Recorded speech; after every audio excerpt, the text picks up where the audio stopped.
All right, guys, we're back with another episode of Talking Preps. I got most of the crew here. We got Coach Griner, Miss Chelsea. I got the guru, Chris Hughes, and Dale Ross, the cooker. I hope you guys saw Dale's video. He was making some hot wings with 9 different types of hot sauce. And got my man Grice in here. I know everybody wants to see Dave Doeren, so we're going to play the music. We're going to come back with Coach Doeren.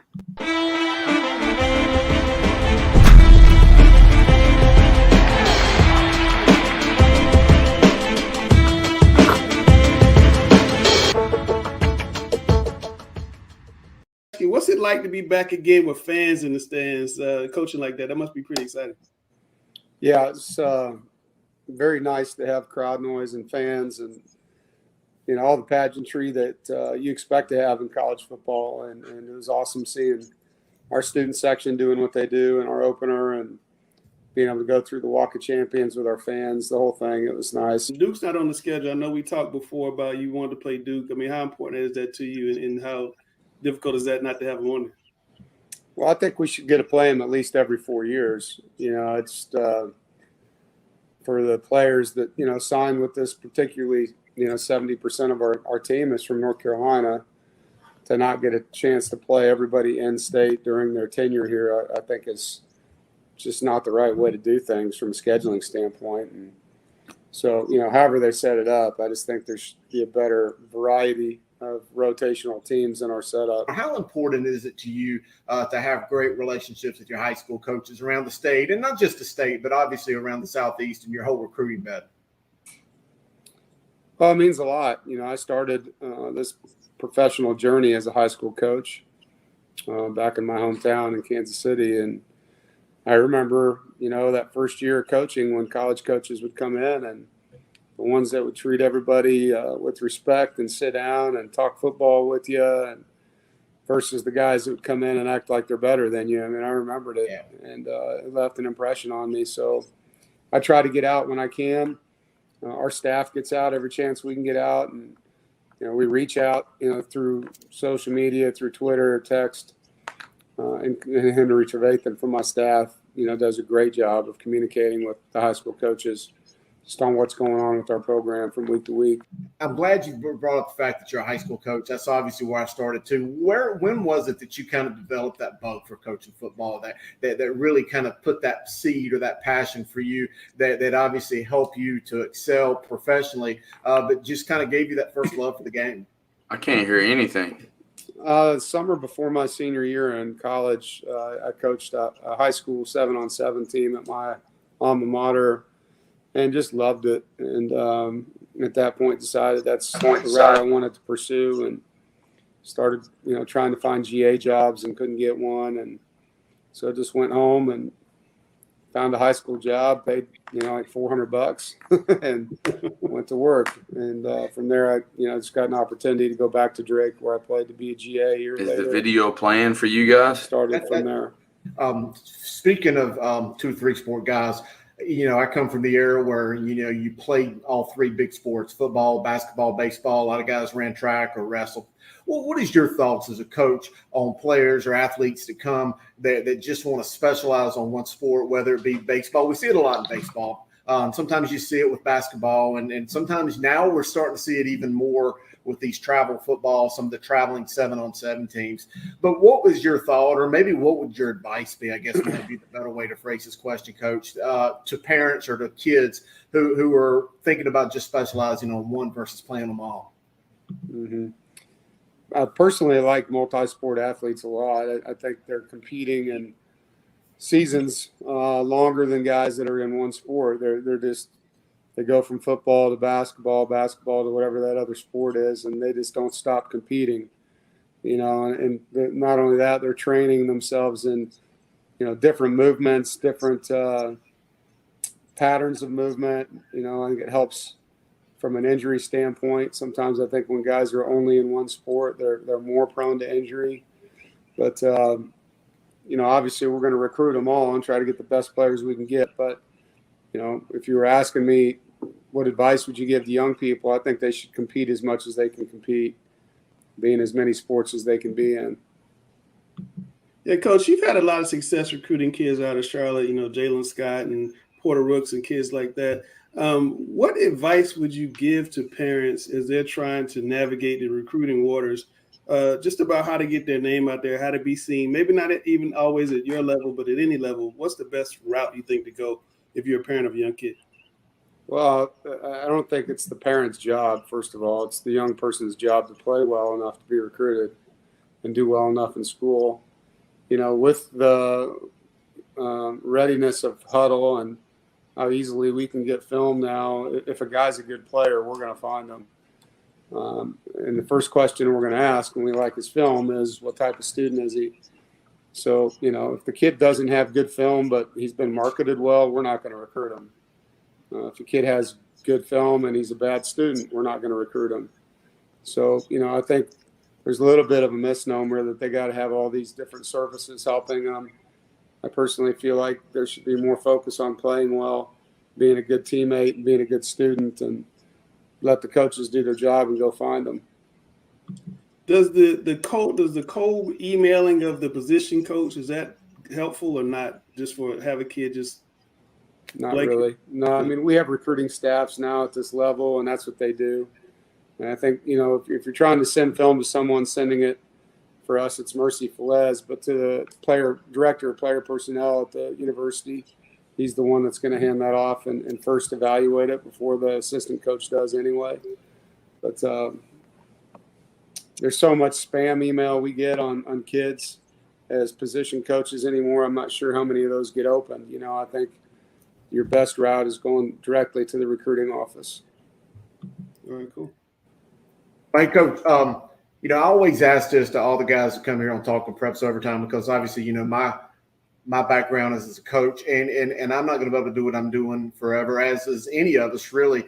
But I've seen the impact you've made on the program there at NC State. I think you've done a masterful job. I think the program, I've been in the office, I've hung out with Coach Trevathan many times. Just the culture that you guys have created is just top notch. But whenever it is that Coach Doeren decides to hang up the whistle and move on to the next stage, what is it that you try to leave people with? And I'm sure you try to teach this to your players as well, what your legacy would be, how people think of you when you move on. I mean, what with foot, maybe aside from football, I guess is the way I'm trying to say this, Coach, what's the most important thing that you want people to think about when they think of Coach Dave Doeren? Well, it's first of all, I appreciate all the nice things you said there. That's a difficult thing to answer, I think.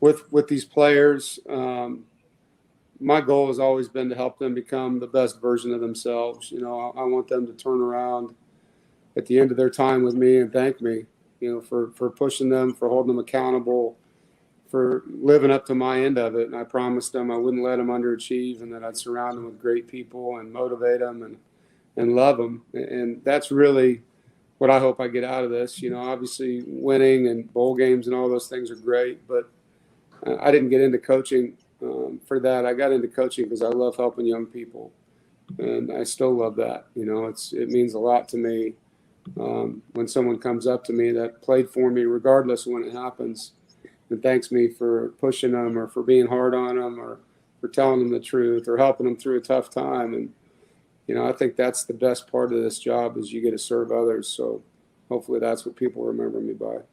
Yeah. Coach, you did a phenomenal job last year with all that new staff to turn things around in a COVID year. Would you say that was the hardest you've ever had to work? And how did that affect you moving forward? How are you going to work moving forward?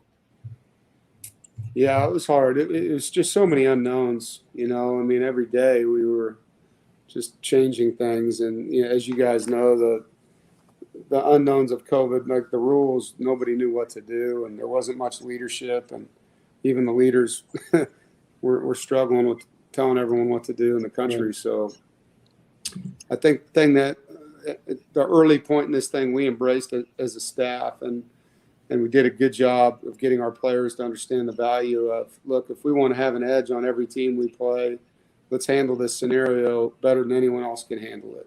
Yeah. There's going to be a lot of people that fail, struggling with changes in schedules, changes in protocols, changes in how we practice, changes in how we meet. And I said, if we just don't complain and do the best we can and look out for each other, and do it every day, we're going to be in a lot better place than most of these teams out there. And I thought our guys bought into that. And, the social injustice part that came along with it, our players did such a great job with our coaches and all of us just coming together through that tough period.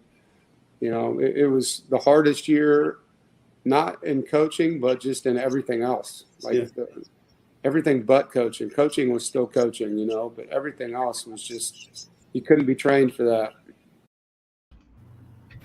All right. There's your man, Dave Doeren. We got Sam sitting in for Gary as we hit the rundown. Are you ready for this, Sam? Oh, this is easy. This is easy, he says. Okay, we'll see how easy it is.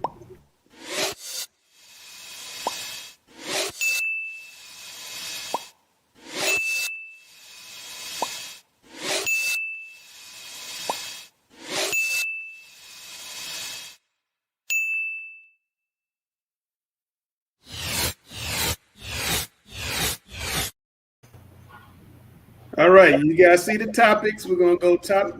Actually, no, we're not going to go top to bottom. Grice, what is the best college sports rivalry? And we're going to combine hoops and basketball. So you're choosing between Kentucky Louisville basketball, UNC Duke basketball, Army Navy football, and I kind of know which way Sam's going to go here. Auburn Alabama football, Oklahoma Texas football. What's the best rivalry in college sports? When I look at best rivalry, to me it's something that, games that have importance. You look at the last 4 years, the Iron Bowl's got to be the best rivalry. You talk about Auburn, Alabama. Usually that's been, for if not national championship implications, it's been a game that's propelled one or the other team into major college sports prominence. Actually, the last 4 years, as dominant as Alabama's been, the Iron Bowl is 2-2. So to me, that is another element of a key rivalry there, where you have both teams that have great chances to win. And, how many pros do come from that rivalry that are now in the NFL? So to me, it's not hard. Auburn, Alabama's been great. Chris. To be the best rivalry in the entire nation, the rivalry itself has to captivate America. While Duke and Carolina is probably the best college rivalry, I don't think that it captures the hearts and minds of every person in the country like the Army-Navy game. To me, it's all Army-Navy. Army-Navy. Oh, Sam. All right, Samuel, what team should be featured on Hard Knocks next year? Honestly, I think they need to go back to the Raiders just because I want to hear John Gruden say, knock on wood if you're with me. Like that dude, he's the greatest. Like, it was so boring watching the Cowboys. It was so boring. Right. But I was glued to the TV watching the Raiders. The Raiders. That was one heck of a football game last night, the Raiders. That was the most, and that's what I'm saying. That's what you bring to. I've never witnessed a game that was that crazy. Then I even watched it. You watched it with Peyton and Eli, like doing the commentary. That was better than the TV version. ESPN's kind of hurting themselves putting that on. Oh my gosh, they are classic. They're so amazing. And then they bring in the kid from Seattle, Russell Wilson. That was great TV. In fact, I was talking to Chris about doing something just like that last week, and I watched that and it kind of really convinced me. Alex, what team next year on Hard Knocks? The Pittsburgh Steelers. The Steelers epitomize the NFL's tradition and legacy, and furthermore, it will be great to see in terms of the notion of surviving in the NFL. You're looking at a franchise that has had 3 head coaches since 1969. We're talking 50-plus years. The abilities of head coaches, all 3 who won Super Bowls, Chuck Noll, Bill Cowher, and Mike Tomlin, to adjust to changes in the game, changes in player personalities, and to rebrand and adjust their messages well beyond decade-long windows and survive and thrive in the NFL gets at the essence of what it truly takes to compete at the highest level and to sustain that over a period of time. You want to learn what it takes to sustain one's career and sustain success in the NFL, and blend that with the respect for tradition and legacy. The Pittsburgh Steelers epitomize that. Absolutely. All right. Chris, best high school football rivalry in the past 20 years. I really want to say Independence and Butler. I think back to that run that we were all graced with from, say, 2003, 4 through the mid 2000 teens, I guess. Yeah. But Independence just hadn't really held up their end of the deal and maintained the level of competitiveness. Hopefully with Coach DJ McFadden coming, he can get them back on track. Heck, I even remember, I think it might have been 09 when you had the sinkhole in Memorial Stadium and they played that game at Independence. That was even a tough ticket for media people to get into because it's so just big time. But I've got to say the best is really Tuscola and Pisgah. You want to see. I knew you were going to say that. You want to see what high school football was like in the 60s or what it's like in Texas or somewhere where entire communities just shut down, roll up the tents and go to the game, go to that one. You'll be amazed at just how important it is to the fabric of both of them communities. Well, here comes an answer from 336. Grice, let's go. I wanted to go there so bad, but I just, and I think we're talking about it in the back. It's got to be Shelby and Chris, doesn't it? I mean, I feel like everything Chris said embodies that rivalry. And I mean, you talk about just some of the collegiate athletes that come out of the pros that come out of that area. Like that has to be the major rivalry. I mean, to me, Shelby Kings Mountain ain't bad either. It's all pretty good up there. Overrated. Alex, who's the most overrated team? Ohio State, Notre Dame, State, Texas, Coastal Carolina.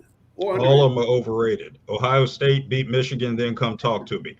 Notre Dame joined the ACC as a full-fledged member in all sports, including football, and then come talk to me. NC State, figure out a way to host a football game in Carter-Finley Stadium during the state fair, just like you have the Texas-Oklahoma Red River rivalry during the Texas State Fair at the Cotton Bowl. So figure out a way to host a game at Carter-Finley Stadium during the North Carolina State Fair, and then come talk to me. Texas beat Oklahoma, and then come talk to me. Coastal Carolina beat Appalachian State. The Fighting Mountaineers almost got Miami again. Obviously, no one learned anything from Michigan back in the day. Beat them, and then come talk to me. They're all overrated. Sam, follow up. All right, it's pretty simple. It's Texas. Coastal Carolina is definitely not overrated. They're legit. Notre Dame is a very sound team. Ohio State is not what they've been in the past. But when it comes down to it, Texas has just not lived up to their name. You're supposed to say everything's bigger in Texas. College football is better when Texas is a legit program. They haven't been relevant in probably, 7 years now or so? So it's definitely Texas. Okay. Super Bowl picks. Grice, who you got? I mean, watching Tampa Bay, it's hard not to say that they can't repeat. I mean, you look at Tampa Bay, you look at the Chiefs. I think we're going to get that part 2 of that game. And I mean, you can bet against Tom Brady. I'm not going to. All right. Alex, who you got? The Super Bowl. It really doesn't matter. I mean, I really have given no thought to it whatsoever. I mean, if you had to pick a winner, who would you pick? If I had to pick a winner, yes, Roger Goodell. All right, Sam, who's your Super Bowl pick? I'm gonna be honest with you. I'm with Grice on this 100%. I think that you're gonna see a repeat of last year, and it's good for TV because you got the GOAT versus like the LeBron James aspect, like trying to take over Michael Jordan, which he's nowhere close. Just like LeBron James ain't close to Michael Jordan, Patrick Mahomes is not close to Tom Brady, but he's got all the talent, he's got all the skills, he's got everything around him, the flashy lights, so all the bells and whistles to throw to. But I think they're too high powered. That both of them have stellar defensive players, not necessarily always defensive stats, but they have guys that can make plays in big games. All right, Chris, let's end up. Who you got? As much as I want to pick my Washington football team, I just don't think they're going to get there, especially if Fitzpatrick is injured. I've got to go with the GOAT, though, Tom Brady, most likely over Kansas City. Tom Brady, the GOAT over Kansas City. I think that's a pretty good pick. All right, Sam, it's your time. Are you nervous? I'm frozen, but I hope y'all can hear me still. Are you nervous, Sam? No, I'm not nervous. Come on, is this Jack? Yes, sir. I'm supposed to be nervous at Jack? Fresh off his visit from Virginia Tech. Jack, tell us how the visit went. The visit went great. It was really good. Enter Sandman is something else. You ready to commit? I don't know. I got to keep my options open. I'm still young, still got time. Yeah. Is Shebus your guy? Contact Shebus. I talked to Coach Shebus and Coach Brett Arkillian. He's a special teams assistant there. Okay, cool deal. That's all. Tell us about long snappers, because nobody really talks about long snappers. You guys have a very important role, and how do you train to be really good at what you do? It's really similar to like golf, or like practicing your golf swing over and over again, repetition, slowing it down, filming it in slow motion, breaking down little bits and pieces. It's one big moving thing that like the slightest thing can completely throw off a snap. And tell us about how Arthur Kel's gotten a 3-0 this year. We've been playing together as a team great. We've been gelling really well. The team, like we've just been playing as a team. And it shows out there on the field. We got our quarterback, Jack Curtis, has been doing his thing. All of our receivers, our defense has been stepping up, making big plays, and we've just been winning games. You guys been running. Go ahead, Sam. Well, speaking of precise, you see that guy you got in the background. Look at always check the background. Nolan Ryan. That is the GOAT right there. I mean, you old enough to know Nolan Ryan for real? Yes, sir. Okay. I like it, man. I like it a lot. Good deal. And you're right. That Enter the Sandman is one of the greatest entrants into college football. That Clemson is pretty special.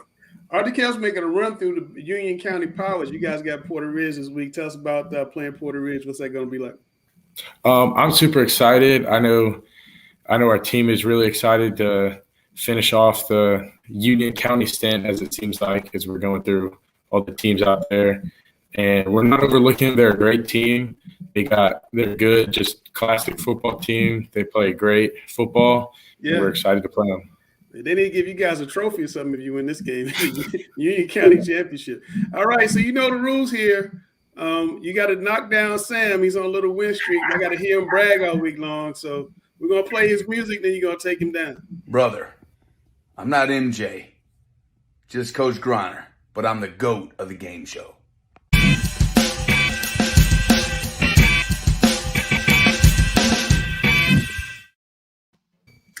I should get like an extra credit point because that's a good-looking fellas in that video. See, I told you. All right, you know how this goes. Dale, you're up first. Let's go. Okay, Saturday UNC beat Georgia State 59-17. Sam Howell, he became the second Tar Heel quarterback to throw for more than 300 yards and rush for more than 100 in the same game. Who was the first? A, Darian Durant. B, Mitch Trubisky. C, Marquise Williams. D, Ronald Curry. Okay, Jack, it's on you because you're the visiting team. So who are you going with? I'm going with B, Mitch Trubisky. B, Mitch Trubisky. Samuel, he sounded real confident. What you going with? You sounded very confident. I disagree with it, though. I'm going to take a risk here.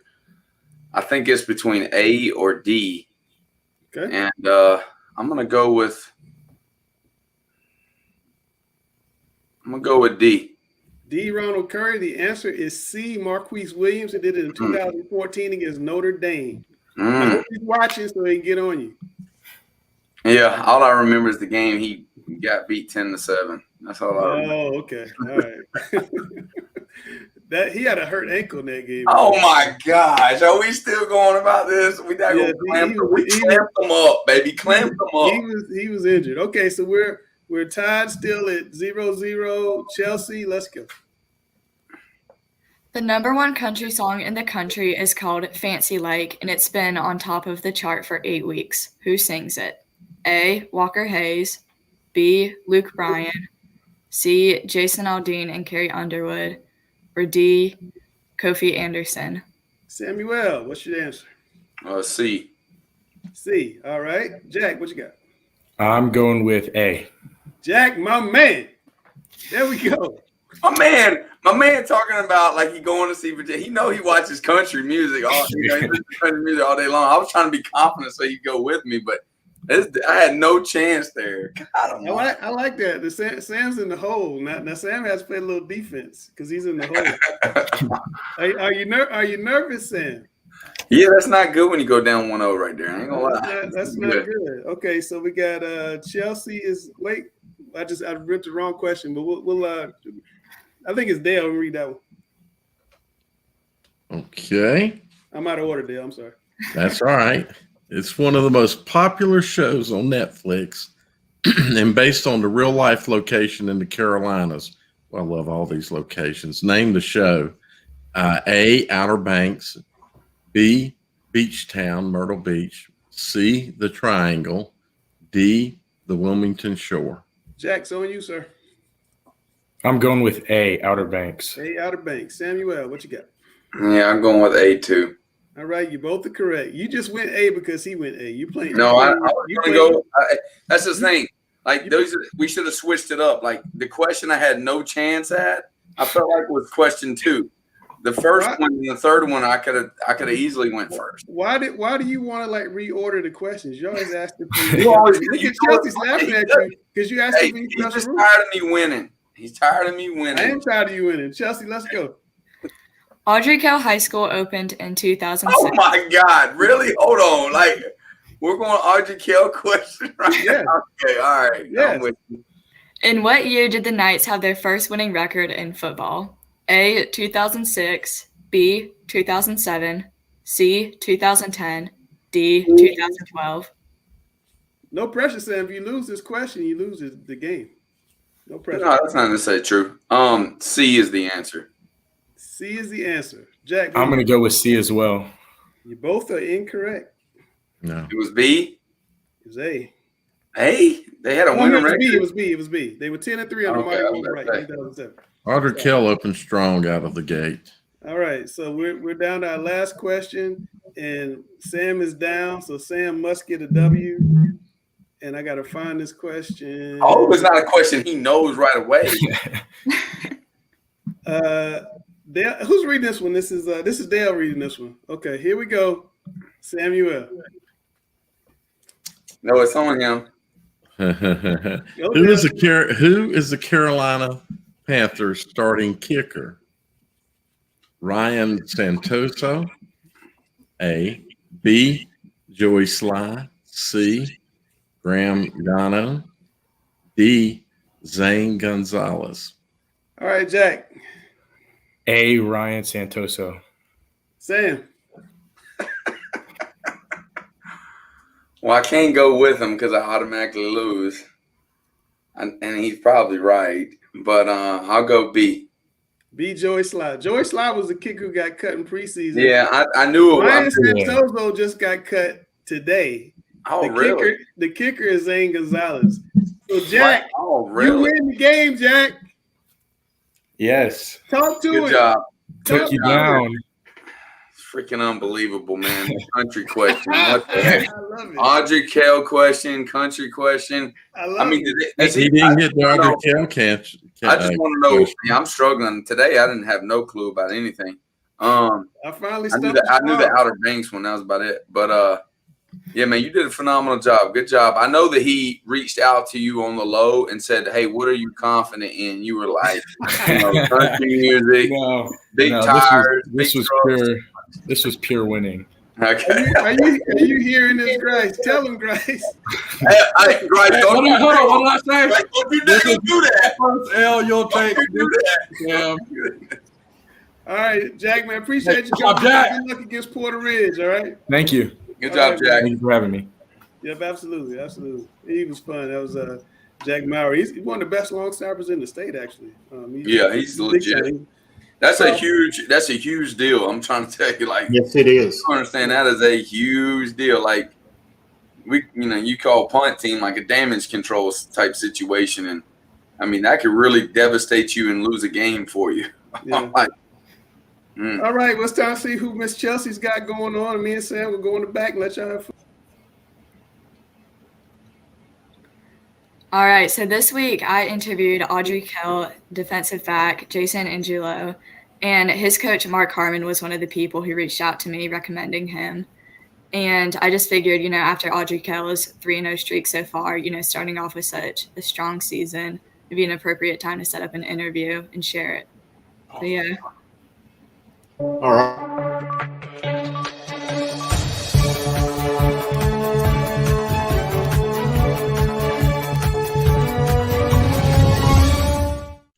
Hi, I'm Chelsea Sipple from Talking Prep Charlotte, and here I'm interviewing Jason Angulo, who is a senior captain for Audrey Kell High School. He is also a defensive back.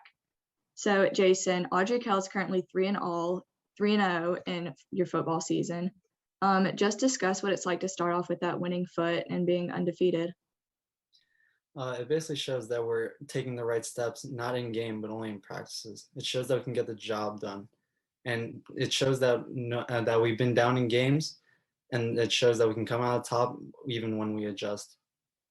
Awesome. And this is your senior year, and you're a captain. Just describe the leadership role that you've taken on this year. Not only me, but sort of all the captains. We usually help out all our teammates by keeping our heads up, usually during our lowest points in the game. And usually Wednesday, I get my position group and watch film on their offense, the opposing offenses, and see how they do. Nice. And this is your senior year, so kind of just reflect on some of your past accomplishments and some of the goals you're shooting for now. My accomplishments, I was named second team All-State, All-Conference. I was named Defensive Back of the Year on my team. We won conference 3 years in a row. And I'm shooting to win a state championship, win conference 4 years in a row, be named first team All-State and All-Conference again. That's awesome. And so kind of describe your game and yourself as an athlete on the field. I'm a person that's observational and patient. I wait for my opponents to do something first and to see how I can respond in the best manner. And viewing as an athlete, I'm a person who tries. I'm a person who basically wants to get better, whether it's lifting or film. Awesome. And what in the Audrey Kell program, what about your football culture that you think makes you guys so successful? Our culture is we give 100% no matter what. And our mindset is we think we're the best and we know we're the best, and no one outworks harder than us. Awesome. And what is your motivation in football? What keeps you going? My family, my teammates, God most of all. That's awesome. And then finally, you have this upcoming game against Porter Ridge. What's the expectation, and how are you guys hoping to keep pushing these wins? We expect to win. We defensively on our side, we expect to shut them out and to not have any mental errors on both sides. And we usually do that by running situational tempo things to help clean up every mistake that we make. Awesome. Well, I look forward to seeing how that game turns out. And again, thank you so much for hopping on. This is Jason Angulo, senior captain from Audrey Kell High School. Thank you so much for hopping on. Oh, great job, Chelsea. Hey, Yeah. Grice, I don't know if you took notice there, but that Jason, he might need to be on Grice's gyms one day. He made some pretty good open field tackles. Oh, he did. And I just love those type of kids, because those kids are the type that look like they could be on the debate team and knock your head off in the same kind of space. Love the versatility there for sure. Chelsea, you continue to do a great job, and Thank you. I enjoy Chelsea's world just because it's that opportunity for you to shine and show what you can do. And I don't know, Chris, I think it's time to get her in on some One's Got to Go. We're going to petition Langston to get her in there and keep her in that rotation, because I always love hearing her talk.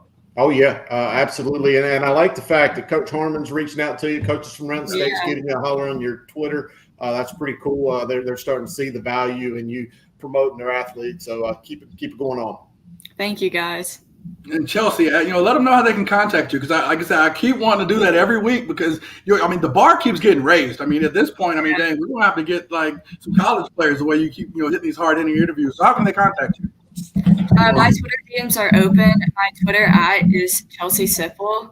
If you're interested, if you're a coach who wants your athlete featured, just shoot me a DM and I'd be happy to set up an interview. Once again, Chelsea, thank you so much for bringing us into your world and another great interview. Okay, Guru, at this time, we got to get to Mr. Football. I think you put a new number 1 on that list. So Langston, drop the music so we can get to it. See y'all.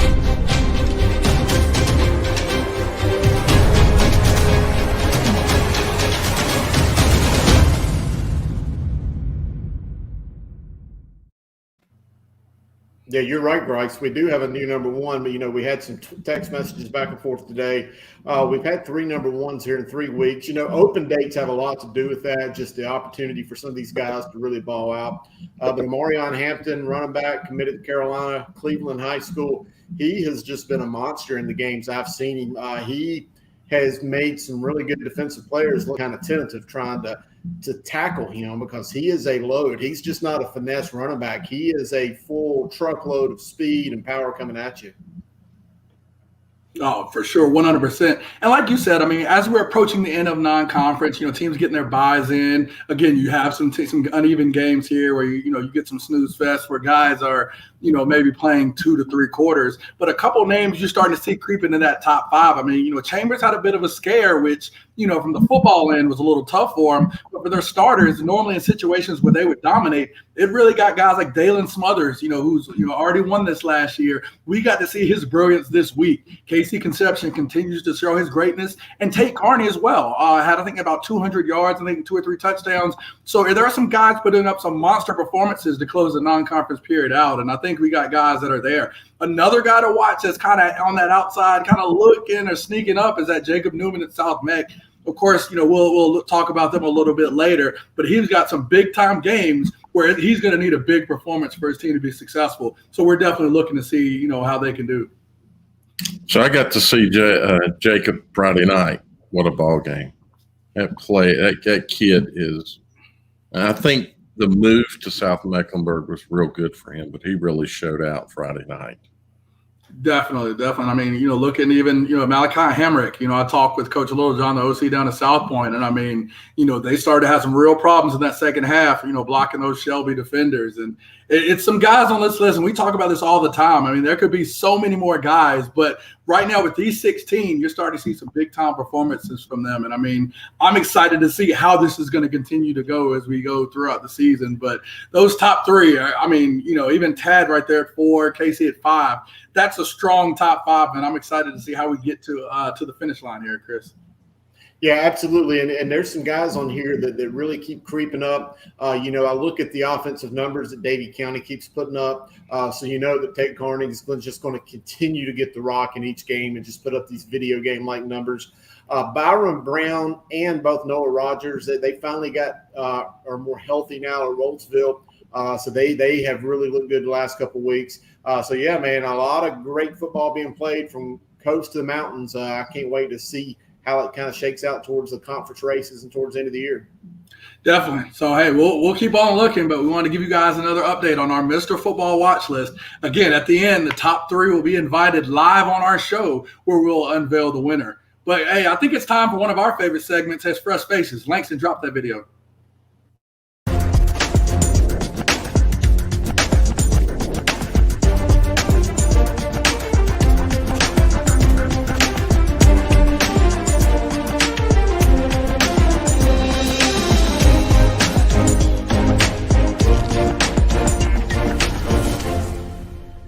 All right, my man Grice, here we are for another edition here at Fresh Faces here on Talking Preps. Man, we had a lot of great action Friday night with some guys really getting it done. Let's take a look at these Fresh Faces. All right, here. Again, got a guy here, Olympic Highs, DB Solo Barnes, Coach Darren Hart. Coach Darren Hart, defensive coordinator at Olympic, loves fast, tall, long, aggressive DBs. This is a kid that fixed that mark here. 6'3", 180, as you can see there. He's a guy that comes up, plays fast, and with the corner in that situation, you've got to be able to guard on the island in Coach Hart's defense. You see, he can play deep, and he can come up and deliver the boom, as you see here, Chris.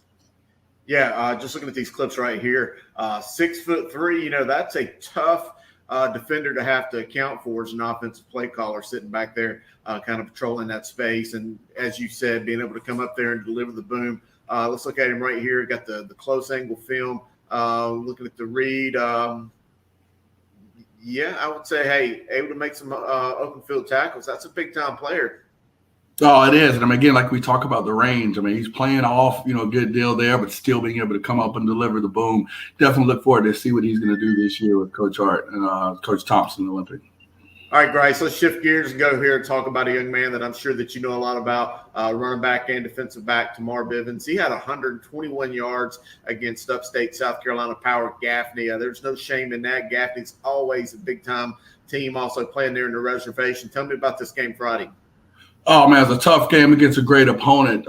He's a great kid and really, broke out in this game against Gaffney, man. It's a hard runner. I mean, you're talking about a 5'11", 200-pound back. So a guy, when we want him to get the ball, he's going straight ahead. And he had a mammoth of a run here, as you can see, where you had Gaffney defenders all around, and he still was able to break through to score a big touchdown to kind of get us, in a position to try to get back in that game versus Gaffney. But, as a kid that you want to see a hard worker, a guy that just kind of embodies what we're trying to do as a program, and love to coach him.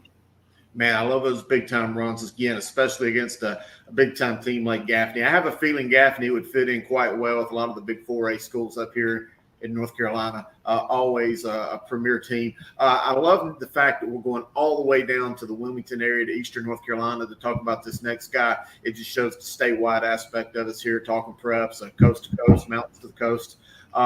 RJ Green, senior quarterback from North Brunswick High School, has got 8 touchdown passes in the last 2 weeks. Grice, we're both QB guys. I was an offensive guy as well, but I'm going to let you talk about that. I mean, anytime a guy has thrown 8 touchdown passes in a 2-week span, I don't care who you're playing. Heck, some of these guys on the air would struggle to do that.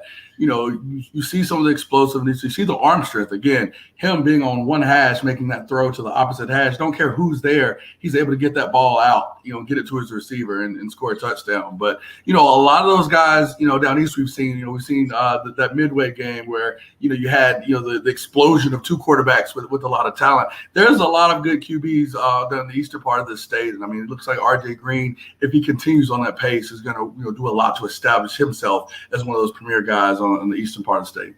And I love those bright helmets, very similar to Shelby, kind of like those bright Notre Dame helmets of the Scorpions. Man, who gotta love that nickname, the Scorpions.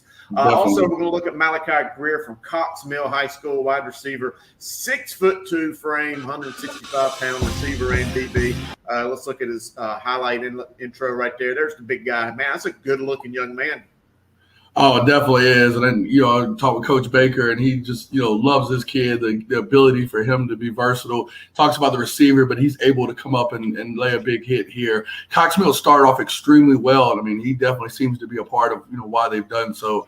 I just love the versatility and, some of these schools that even though they're 4A, they're starting to put guys on both sides of the ball. As you can see here with the big-time pick, these receivers with good hands, defensive coaches are starting to say, hey, let me get that guy with good hands on the defensive side of the ball as well, as he makes some great plays here.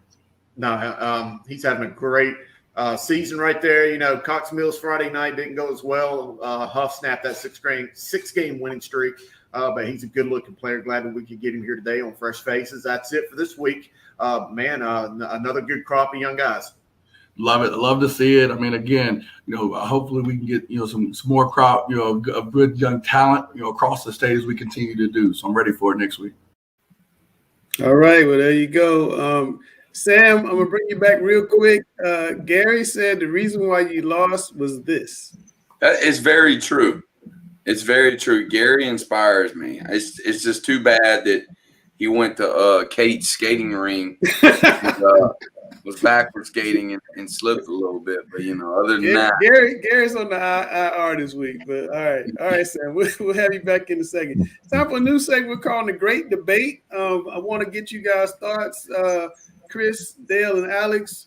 Big time school decisions this week. CMS requiring teacher testing or vaccination proof. Orange County last night, the school board was considering making mandatory vaccinations, but they didn't. They are requiring fans and players to wear masks. The players have to wear masks when they're playing.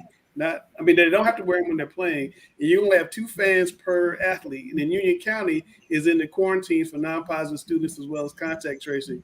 Chris, your thoughts on all this? We'll just kind of go down the road.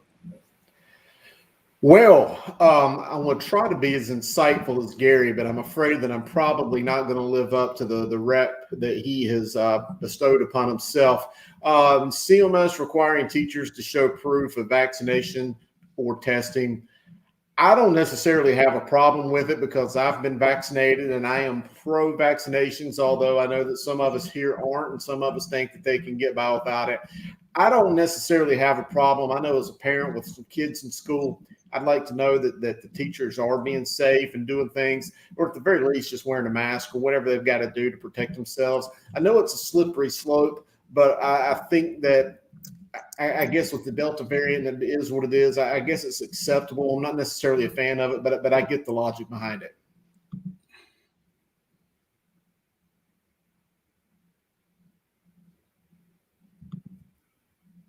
Unmute your mic, Alex.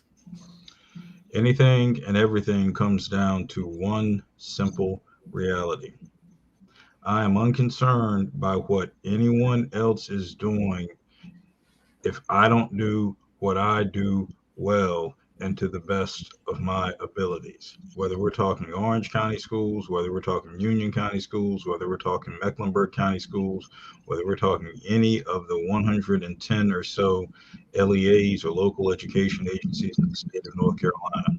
It all comes down to each LEA doing what they do well. How will it affect high school sports? It is what it is. I don't think we're in a position where we can go from, well, this school system did this school system did that. What are they doing over there? What are they doing over here? There, everywhere, on and on and on. I'm going to figure out the things that serve my students, my educators, my entire community as best as I can to promote optimized health, safety, and wellness, most conducive to new learning horizons and greater student achievement. And I'm going to do those things to the very best of my abilities, doing well what I do well and what best serves my community. And everything else in other school systems, it is what it is. Okay, so this is about indicators as to what these systems have done and maybe what we can expect to see.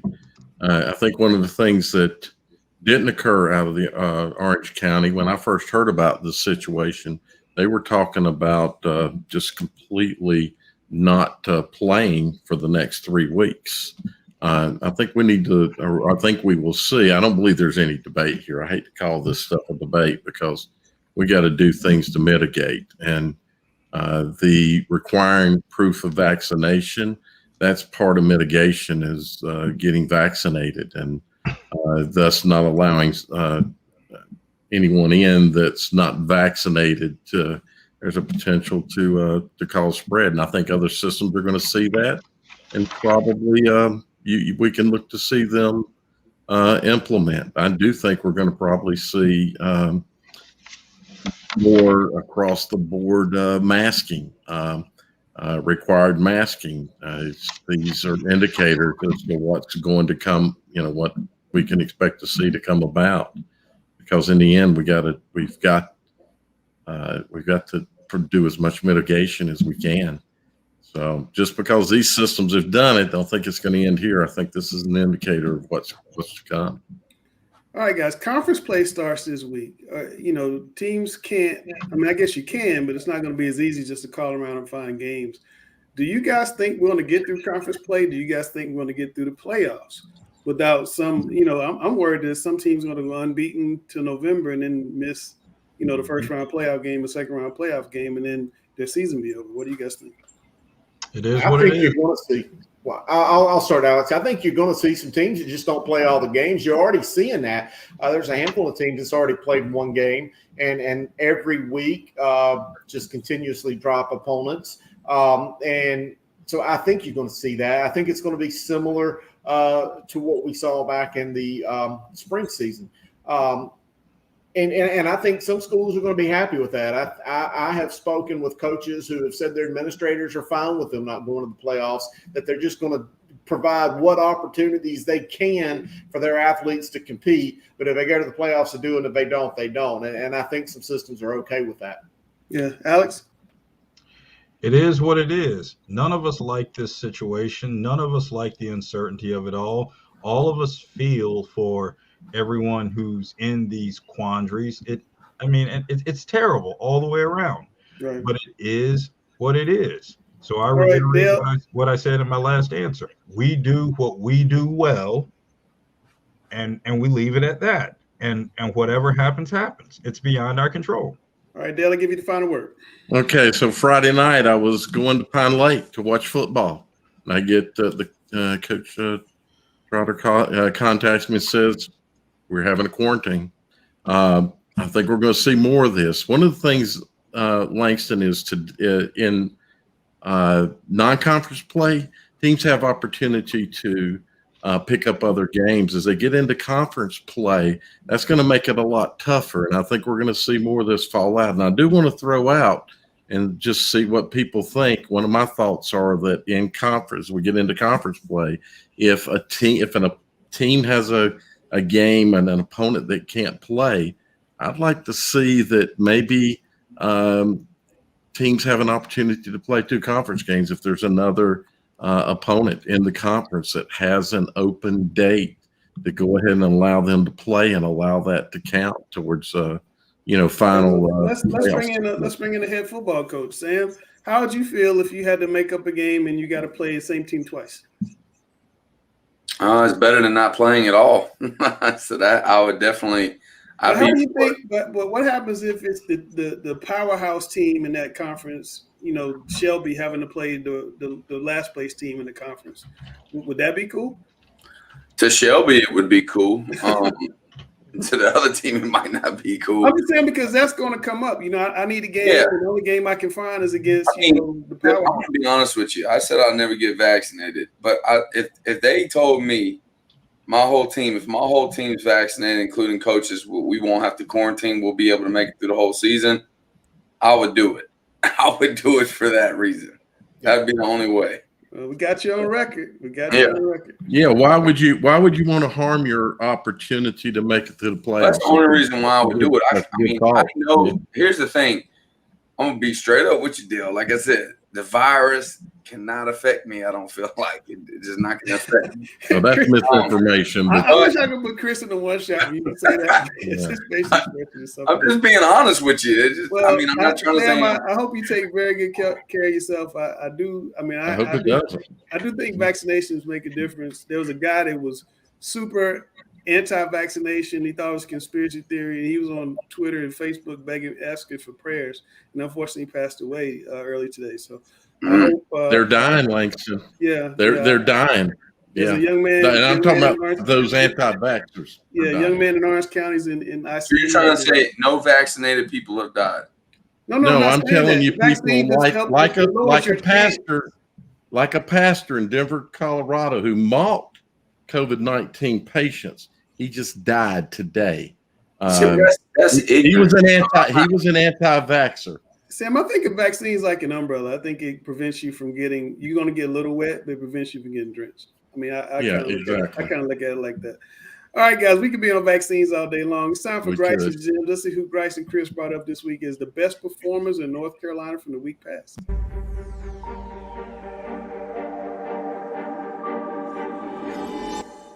All right, man. You ball. You're going to get the call from us, Grice's Gym. This is the best segment of the show, Grice. Hey, I love it. I love that we get to highlight the guys that are having big performances, making big statements as we start to prepare into the meat of a lot of team schedule here. We'll get into a Grice's Gym alum, but also he's bringing his buddy here. So we got Dylan Bisson and Reggie Taylor. Had to do the quarterback-receiver duo this week. Bisson, let me tell you, he's had big weeks before. This is his biggest yet. 16 of 19, 541 yards, 4 touchdowns in a big 68-12 win over Union Academy. Mount Island, hey, they've been doing well in that 1A space. It's hard to believe, Chris, they're 3-0 for the first time. Let's get into some of these records to really show you guys why I had to make him a gem. Set a new Gaston County scoring mark as far as his yards and touchdowns, breaking the one set by Ashbrook's Trey Bryce that was 9 years old. We had to bring Taylor in. Taylor balled. Excuse me. Taylor had 6 catches for 334 yards and 2 touchdowns against Union Academy. New Gaston County record and ties for the 5th most in NC public school history, Chris. That's some big-time stars and big-time balling by those 2 guys. Man, no kidding. I also love the fact that you remember the alumni. You point that out. That is big time. I like that, Grice. But these were some great looking guys. Incredible top performances here on Friday night. Wow, 334 yards. That's like Madden football numbers. Let's look at this next guy up at North Henderson. Actually, we're not going to look at him. We don't have film, but Hassan Collington, 16 carries, 262 yards, 4 touchdowns against Owen High School. That was a shootout up there. You made that comment before, playing against air. I don't care if you're playing against anybody. 262 yards. That's a lot of work, Bryce. Oh, that's impressive there. Again, you see with the score. I mean, they needed every single one of those touchdowns. We love, teams and players that ball and, help their teams to big wins. But to me, those games those players where they ball exactly when their teams need it and are doing everything it takes to help their team get the victory, those are the special Grice's Gym. So Hassan Collington, your Grice's Gym this week for your great performance. Well, these are the guys I like to talk about, the small school heroes. Bessemer City, another one of those 1A schools over there in Gaston County. Justice Cooper, he had an incredible outing Friday night. Let's look at the highlights right here. There you got Bessemer City in the green, running back. And you like to use that term phone booth football. Look at this little wing T action right here out of the backfield. It's great. And I tell you, hey, it makes it even better when the other team knows you're running the ball. The other team knows that you're a high probability that you're doing that, and you're still able to have success. That's big time ball here. And you see him carrying defenders, grounding great yards here. QB Jameer Holmes there. Big boy. He loves to have a guy like this with Justice Cooper that he's able to give the ball to and know that somebody's gonna make a big play with it. So 239 yards, 5 touchdowns. That's a big win for Bessemer City out there, and he's got to be at Grice's Gyms for that great performance. Absolutely. Gap down linebacker. That is such an easy offense to teach. It looks complicated, but, man, that is such big time. Here's another program that has been just putting out killer numbers all year. Davie County scored 51 points against Mooresville. Alex Summers had a school record 434 yards career passing. Let's take a look at it right here. This is some big-time numbers.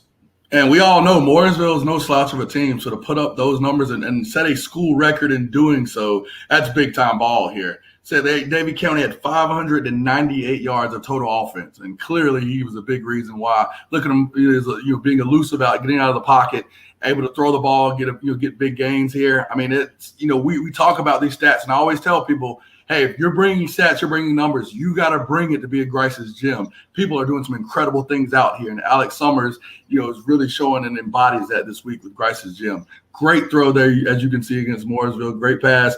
We got to also mention our Mr. Football guys. Tate Carney ran for 199 and 2 touchdowns and had a receiving touchdown as well. Zymir Hudson was the key guy that Alex was throwing to. 8 catches, 197 yards, and 3 touchdowns. So Alex Summers, you got to be at Grice's Gym. I had to shout out the support that helped you do that, but that was a great performance against a team that's well respected in this area.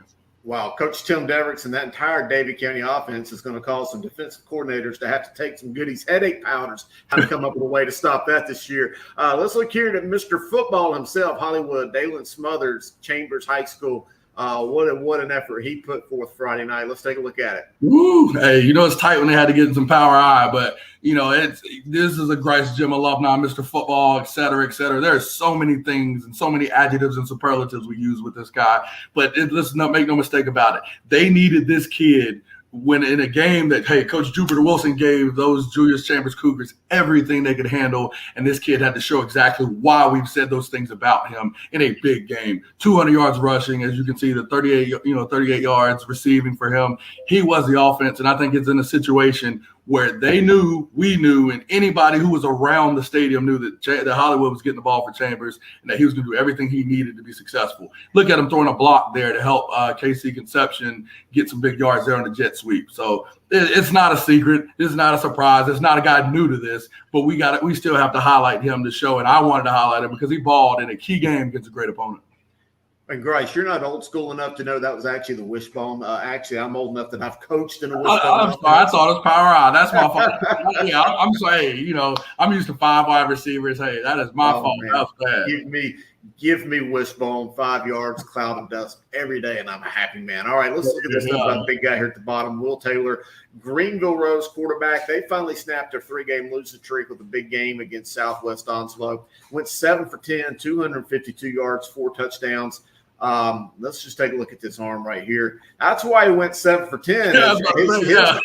His passing average has to be like 87 yards a pass. Oh my goodness! Every pass is backed up inside on their side of the 50. But we love the high efficiency, love the big throws there. And again, we don't see guys just running by themselves. Those are great throws that are well placed to avoid the defender and ensure only his receiver can catch it.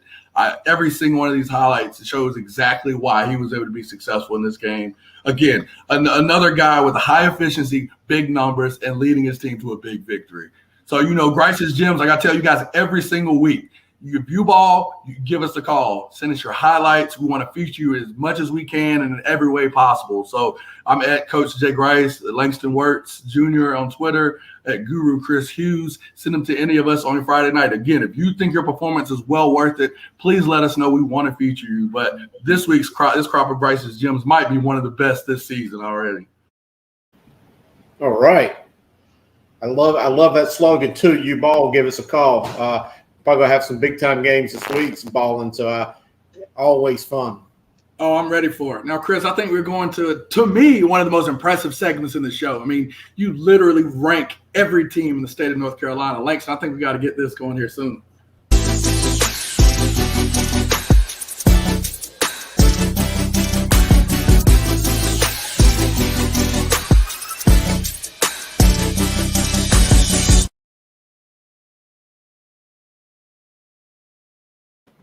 All right, man. Well, the Grice is right. Well, we got a lot of big-time games to talk about this week. But first, let's take a look at the North Carolina 1A state rankings that come out. Eastern Randolph there holding strong, number 1. Had a big win over 3A Burlington Williams over there in Memorial Stadium.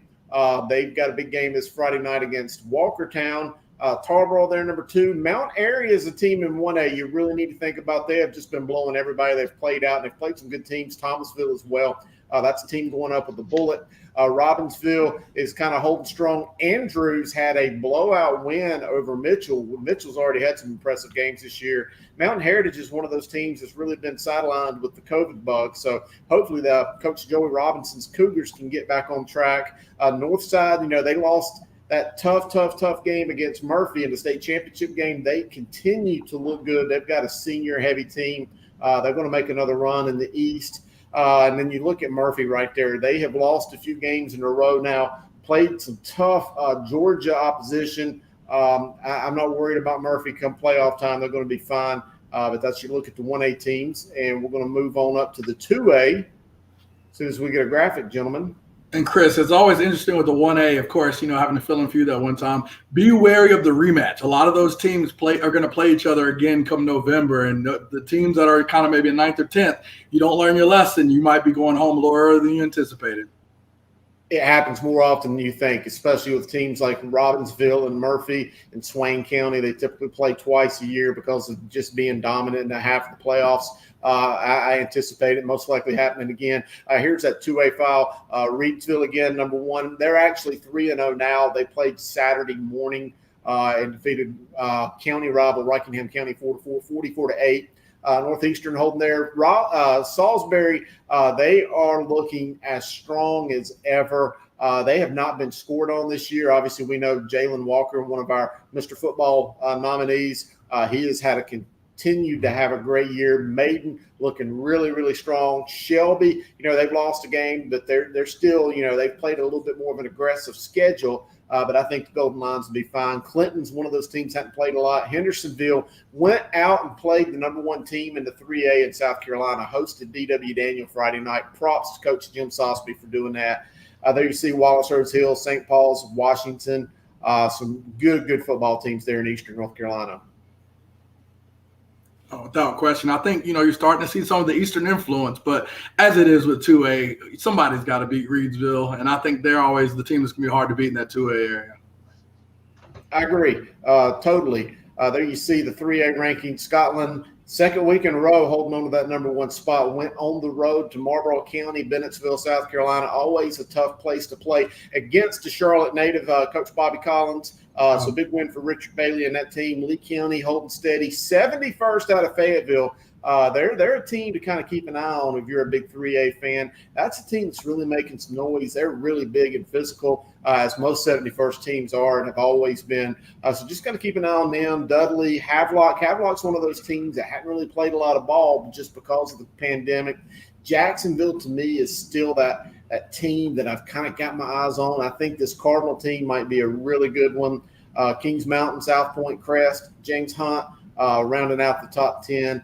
Hunt's another one of those teams in Eastern North Carolina, Alex, that is pretty good.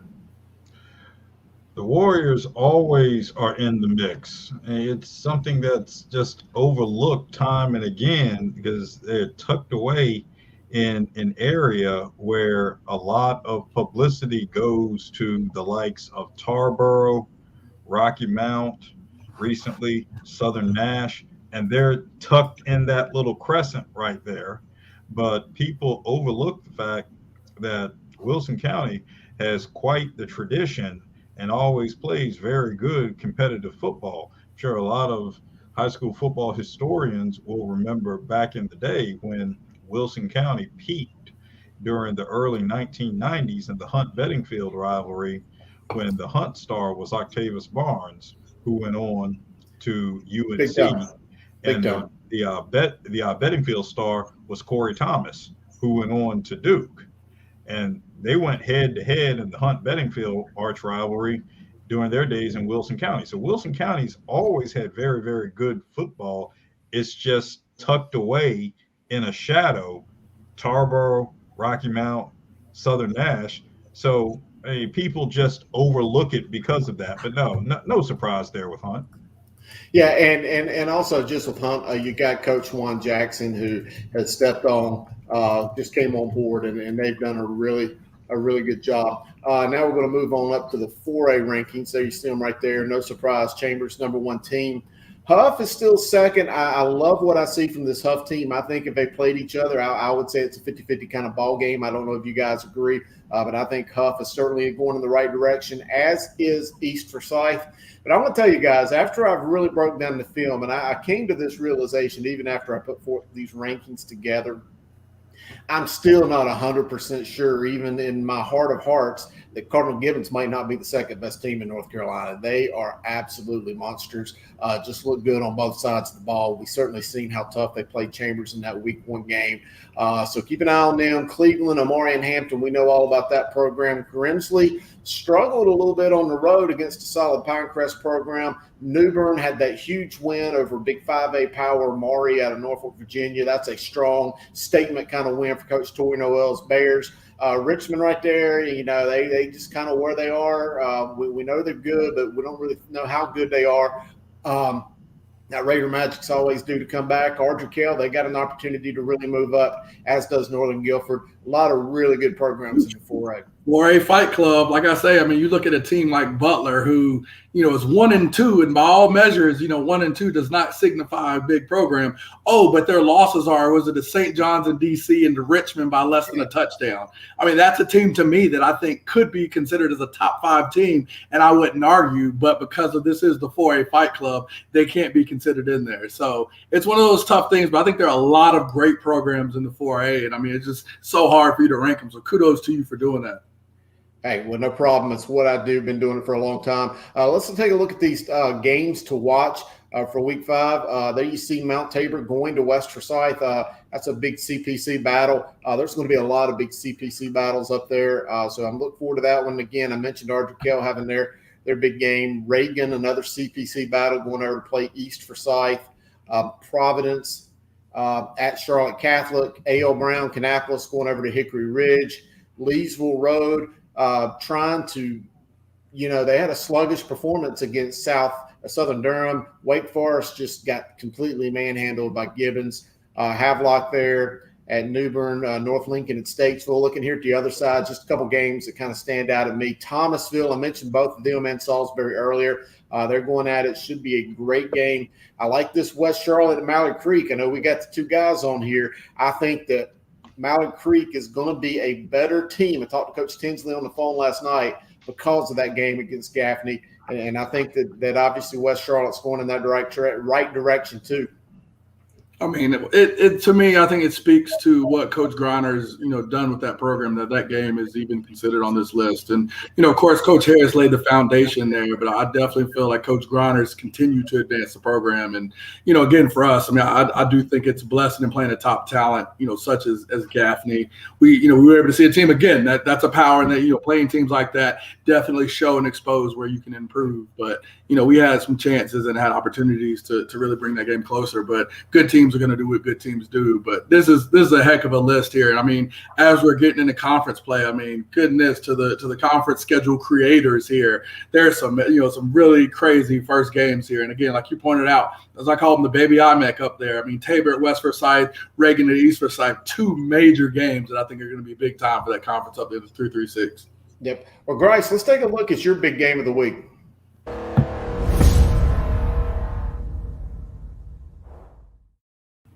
Yeah, I kind of feel like I went off the reservation a little bit. As we looked at the list, Guru, I looked at some games, and again, I talked about the 336 games. I looked at, of course, our game.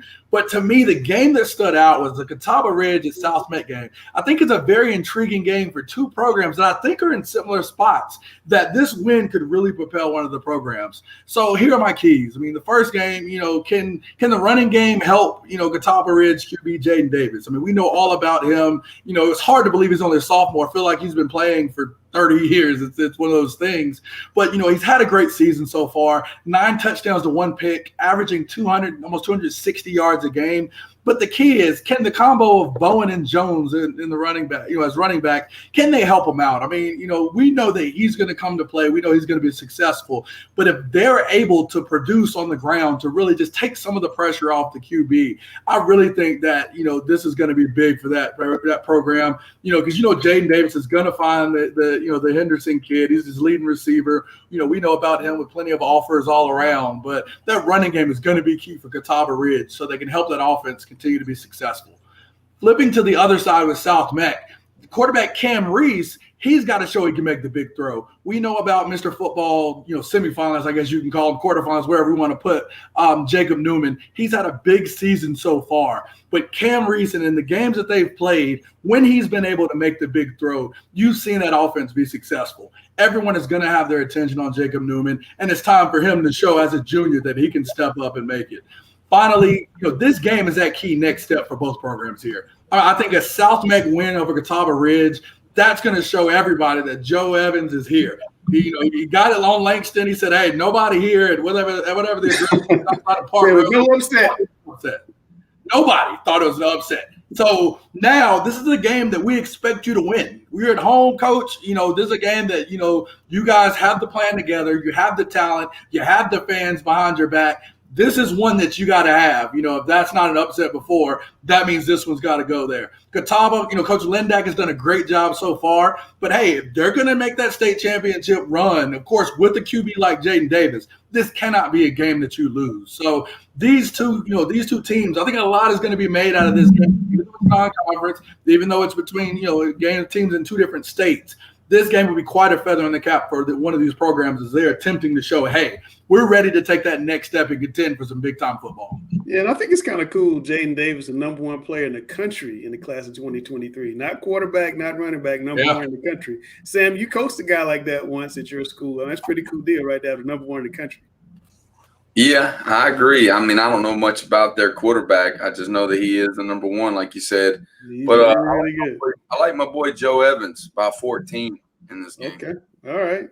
Big time prediction from Samuel. It is time for One's Got to Go. Let me find my music.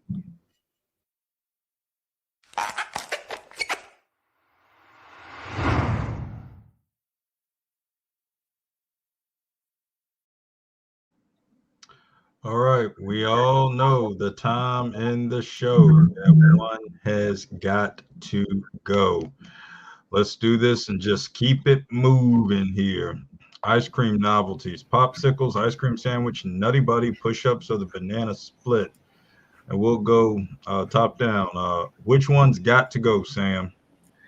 I don't like push-ups or banana splits, so this is easy.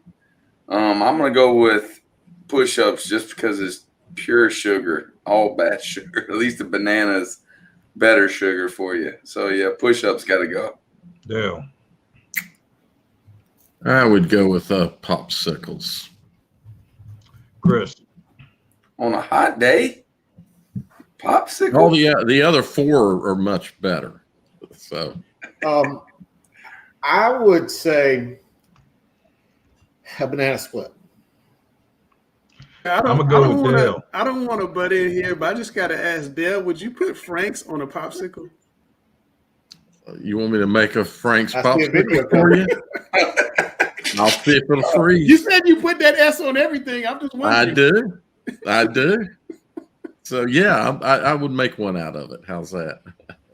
That is So I do have to say, Dale's on point here because the popsicles have to go. Why do the popsicles have to go? If you want a popsicle, make yourself some Kool-Aid and put it in the freezer and let it get nice and icy, but don't let it freeze all the way, and you got a popsicle right there. You don't need a popsicle. Make some Kool-Aid and put it in the freezer. Popsicles got to go. All right, which college pregame ritual is going to go? The Flaming Spirit, Florida State, running down the hill at Clemson, the Sandstorm Space Odyssey at South Carolina, or the Inner Sandman at Virginia Tech? Sam, what's got to go? The Flaming Spears got to go because they're garbage right now. Like they ain't spearing nobody. I mean, there's no way you get rid of the running down the hill Clemson. That's an amazing deal. The Sandstorm, Space Odyssey, I'm with it. I understand. The Enter the Sandman is probably the second best in the whole college football. So the Flaming Spear, I mean, I get it. It's kind of cool, but I would say until you start winning again, you can't throw no spears. Dale. I'm gonna just do this based on least impactful because USC and Virginia Tech got it going on. Those two are some of the most crowd invigorating things I've seen. The Flaming Spear, I think, has kind of lost its flair, unfortunately. I think both the running down the hill and the Flaming Spear is between those two, and I'm gonna say the Flaming Spear. Chris. I'm going to say running down the hill. In this kinder, gentler, litigious society that we live in where somebody's just looking for an opportunity to sue somebody, one of these days a kid's going to trip going down that hill, break somebody's leg. It's going to cause all kinds of chaos, and they're going to put an end to it. Whoa. You're saying running down the hill, the Clemson running down the hill, you're going to get rid of that. The best thing in college football. I'm going to get rid of it. These are athletes. We're not going to get hurt going down the daggone hill. Unbelievable. I cannot believe it, Chris. Well, blasphemous. I did get to go down the Clemson slide last time I was there, though. That was pretty cool. I'll help you out here. Which one of these have to go? All of them have to go. They're all absolute. They're all absolute Grinch. They're all absolutely overrated and have absolutely nothing to do with what happens between the lines. This is the problem right here, why sport has lost some of its efficacy, because we want to put more emphasis on what happens before the game as opposed to what happens in the game. So no wonder that there's more emphasis on pregame music and what kids end up, can we get this music to get pumped up? I got pumped up because I got beat on the last play. It's about the entire experience. The biggest tradition. The experience is about being successful between the lines. No, the experience is about going to a game. You got kids, you got people sitting in the stands. The experience is the entire thing. It's not. The experience is about what happens between the lines. Not what this is about. That's not what that's about. Honestly, all of those right there will get beat out when West Charlotte football's in its prime. Nobody beats the West Charlotte pregame experience, and certainly none of those do. All right, a football pet peeve. What's got to go? Missed tackles, instant replay delays, targeting ejections, or 4-hour college football games. What's got to go, Sam? Targeting ejections. I think it's so controversial. I know what they're trying to do. I just think there's a way that you make a guy sit out a quarter or something like that. But this whole game thing is ridiculous. You know, I think people get the point. No one's trying to do certain things, but the targeting, ejections, like give them a 15-yard penalty. Worst case scenario, they have to sit out a whole quarter, or like give them a penalty. You know, like in hockey, they have penalty minutes. I mean, give them penalty minutes or something. But the whole game, it's a little ridiculous.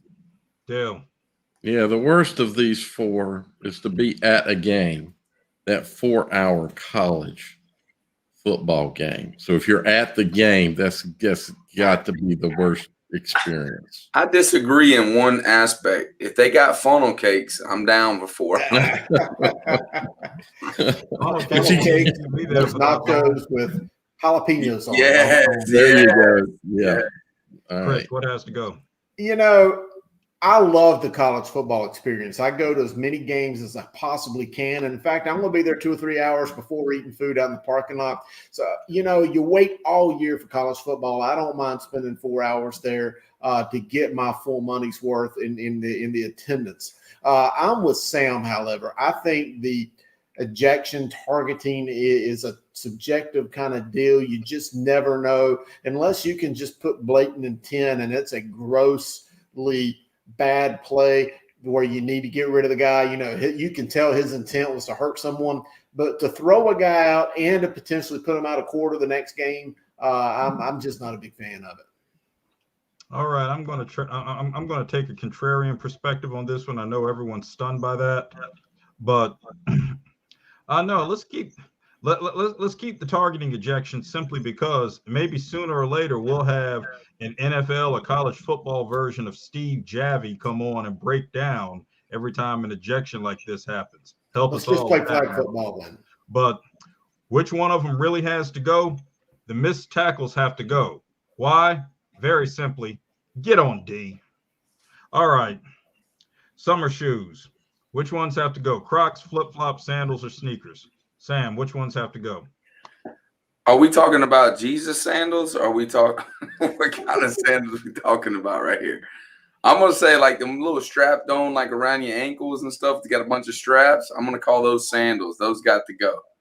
Crocs. I used to be like, why aren't we wearing Crocs? But you can go strap mode, and you can work out in them still, stuff like that. Flip flops, you gotta have to let the dogs air out. Them sandals though, I feel like I'm bounded. I feel like I got chains bounded around my legs. Those got to go. Yeah. Oh boy, I'm not a big fan of Crocs, so they got to go. I'm getting you some Crocs, Dale. All right, you're gonna make me a fan, huh? Yeah. You're gonna convert me. Chris. All right, you know, I'm with you, Sam. You know, them Jerusalem cruisers that Jesus had. You know, you don't want to just get rid of them. But when you got old man out there wearing white socks under sandals in the summer, it's got to go. It does. It has to go. You are not lying. Jerusalem cruisers. Hey, Lakes, we need that clip. I need that clip. Nice. Line of the night. All right, guys. What time is it? What? Lakes to drop it. Welcome to another edition of Thunderdome.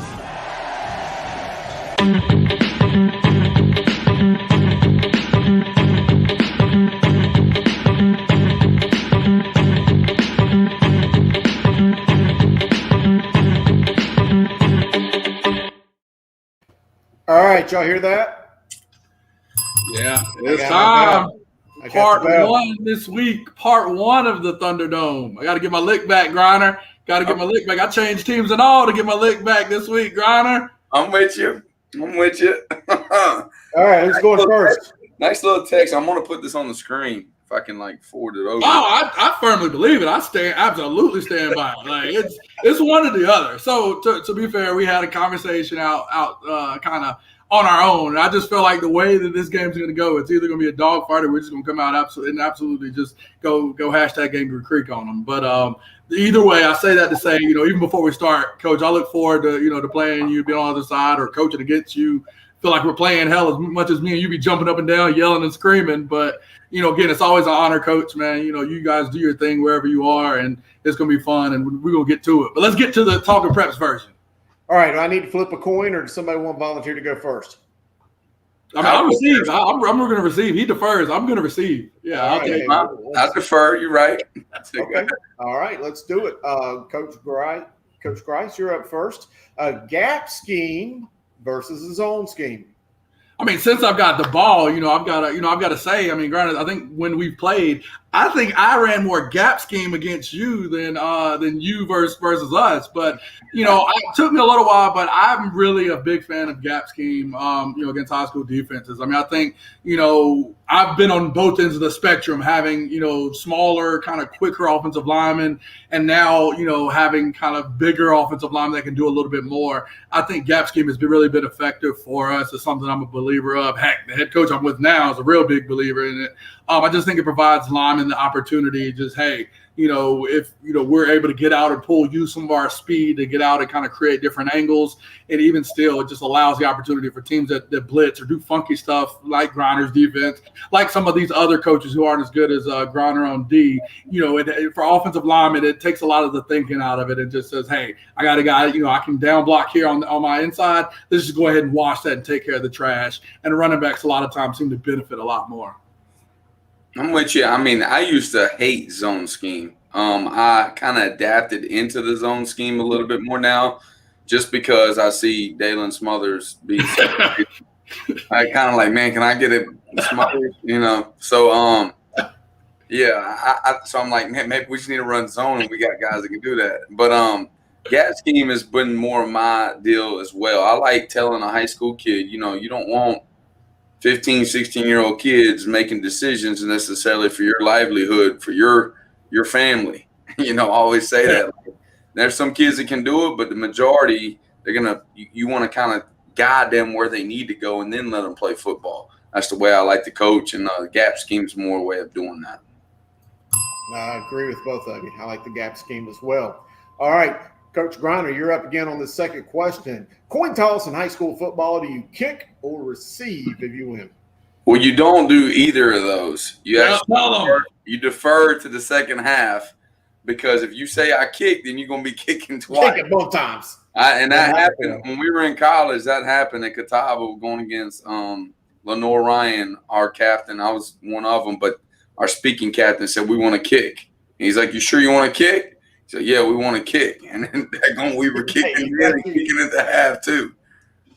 That's crazy. No, for me, I mean, being an offensive guy, of course, it's definitely to receive. I mean, I think one big thing. So we're calling a coin toss right now. We don't need to do a coin toss. You want to receive?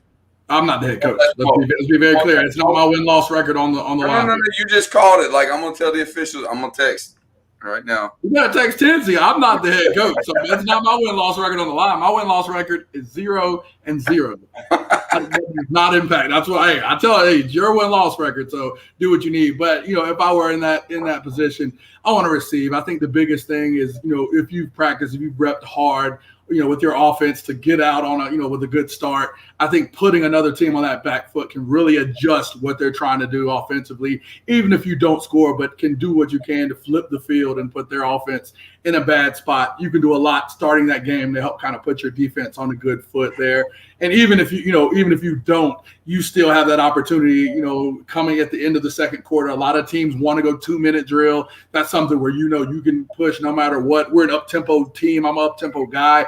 I'm going to make sure I'm getting that ball down to get points, second half, or to start the second half. And then, hey, my defense, I'm going to put it in their hands on the second half, because that's when it's their time to be great. True story, 2007, our Douglas Byrd Eagles went on the road to Richmond County Raider Stadium. God love him, our quarterback, Terry McKinnon. We won the toss. He said, let's kick. We kicked off twice. But I love kicking off that second half, or kicking off to begin the game, get the ball second half, get a long drive to start that third quarter, set the tone. That's a great way. Final question, though, right here, gentlemen. There we go. I'm sorry. Quarterback location in high school, shotgun or under center? I'll take it. Or who's up, you or me? Hey, yeah. You're up. Yeah, I mean, so I think it's different. So I think it's a situation where before had I coached, I guess, Chris, when you did, back in the Stone Ages, I'd have been under center. But I think now you have so many more athletic linemen. Heck, one of Gronin's linemen 2 years ago was in the backfield running the ball. Like, these kids that play offensive line are so much more athletic and could do so much more. I never forget, even growing up, we had a guy on our team who's 6'4", 315 pounds, all-state guard, and he was always our freaking, your all-time quarterback whenever we played tag ball because he was the best quarterback on the team. But you have so many more of those athletic guys now to where being in the shotgun or being even in the pistol, depending on your preference, is more preferential for the run scheme. I mean, I think that, it always gets people upset whenever you are in shotgun inside the 5, but the running angles are so much better. The things that you can do, the play action, it's easy for you. If you do want to throw the ball, you don't have to worry about, hey, I've got to turn my back to the defender. I've got to do all these things. Now it's a simple, hey, catch and throw. Yeah, it depends. The question depends on two things, I think. What kind of quarterback do you have? Do you have a traditional pocket passing, really good, or do you have like a running quarterback? Because shotgun, you're involving him in the running game. That's the big knock I always talked about. I'm bringing Tim Tebow back in here. We had that sucker under center, and he's a shotgun guy because he threatens the line of scrimmage, and it makes teams play differently. When he's under center, they can play a traditional defense versus him, and he got no chance. So if you're running a Catholic type offense, you need to be underneath center because most of your plays are either traps or some type of base plays that need to hit really quick. And misdirection is very critical. I wish, I honestly think under center's more sexier, I guess to say. I love it. But shotgun is just the more base of what it's doing. If you go underneath center too much, kids ain't going to come to your school. Just be honest. Wow, and Chris is nodding his head. That's pretty serious. Okay, before we go to Sam's final thoughts, can you guys shake hands after the game Friday night, Grice and Sam? Will y'all still be friends? Oh yeah, after the game. It's deeper, and that's kind of what I tell people, man. It's deeper than football, with he and I, and that's the one thing. Like, win or lose. I mean, I lost last year. We're still on the field talking for a freaking hour after the game. So if one of y'all goes Tommy on the other and puts up 97, we still all good. One game. I always say, if they can score 97 on us, they better daggone do it. You know what I'm saying? Like, I'll never complain about it because you ran the score up on me. It's my fault. It's my job to make sure you don't score that many points. Let's be very clear. I was on the other end of that 71-0 butt whooping last year. Yeah. I do not complain on either side of where I am with that. So if I'm on the 71 side, oh well, I've had it happen to me. That's what's up. All right, well, it's that time of show for the big star to give us his final thoughts. Well, big game for us. I think it's huge. We're starting conference, and we're going off one of the most traditionally great schools in our conference, Mather Creek. I'm excited about this, but I'm more excited, to be honest with you. Me and Grice have built a great relationship. I really, really like him a lot outside of this deal, outside of coaching. He's a great dude. But I expect my kids, when they come on the field, they're going to be happy to see me, but they know that Grice is coaching against me, and they cannot wait to see Grice again after that night that they had with the dinner. They all they do is talk about how cool Grice is. They were laughing and giggling the whole night, so they might be more excited to see Grice than even myself. That's funny. Well, they did have a good time. Grice was very entertaining. And before we go, Grice, answer this question for Dalton. He wants to know, is a triple option effective in high school football? I mean, I'd say yes, of course. I mean, I think, our best examples are, Lake Norman and Porter Ridge, in this area that continue to do it and experience success. Success being, making the playoffs, and I think that, again, if it fits your kids, if those are the type of kids you have, if you're in a conference where you need to be different, that is a perfect way to be different. And I think those two programs embody that. Chris? Well, I was just going to add on. Triple option does not mean old school football. You don't have to line up in the I formation. Ooh, tell them. You can get in a spread, you can get in a wing T, you can get in any formation you want to and run triple principle. So I think it can be just as modern as you want it to be, Sam. So here's a point that I want you to understand. In North Carolina, I don't think a triple option team can win a state championship in today's format. The reason why, now I love that I love that West Point, Navy, I like these teams that do it in college because you get so many more reps at it the issue with triple option is that when you, like I said, you put a 15, 16-year-old kid's decision-making in his own hands, he's reading something and he hands it off, there's going to be more fumbles that happen. If you don't win a state championship, you can't lose turnover battles and things like that. And there's a game you might have 2 or 3 turnovers with the triple option, even though you won a lot of games. You might not have won them earlier in the season. When you get into the playoffs, it's just very difficult to win in the triple option because you have to take ball security into it. And we're not South Carolina where we get all the practice time in the spring. Think about that. So you only have a little bit of time to work on this, and that is a very crafty thing you have to be great at. Yeah. Sam, but you're missing that same thing applies on the other side of the ball. And thus triple option can be very hard to defend against because of assignment and reads. And so kids have just as hard a time on that side of the ball as well. And that's why it can be effective if you have good athletes and good line. You can be very effective because kids will break down in their decision making. That's why you don't I had a great defense coordinator in college that taught me a lot of different things about that. I like going against triple option because I bring in an option type defense where it still goes along with what we do, but it doesn't confuse the kids. Here's a great example. Porter Ridge, when we won the championship on that run in 2017, Porter Ridge had one of the best quarterbacks there was in North Carolina, as he's showing it at Coastal Carolina right now. They ran the same offense he's running in college right now. Okay, that is a triple option type deal. All right. What happened in the game, they scored 10 points because they were good at what they did, but they were just better on defense. It helped their defense versus us because we had less possessions and things like that. But it's not that hard to stop it if you know what you're doing, I think. All right. Well, there you go. Hope it answers your question, Dalton. We got some brilliant football minds. I'm glad to share the knowledge. I almost made it on time tonight. So I'm Langston. That's Sam. That's the coach who will be back next week. Win, lose, or draw, I hope, Sam. The Guru, Chris Hughes, #1 voice of high school football. Alex Bass, the contrarian. Skip Bayless of the show. Dale Ross.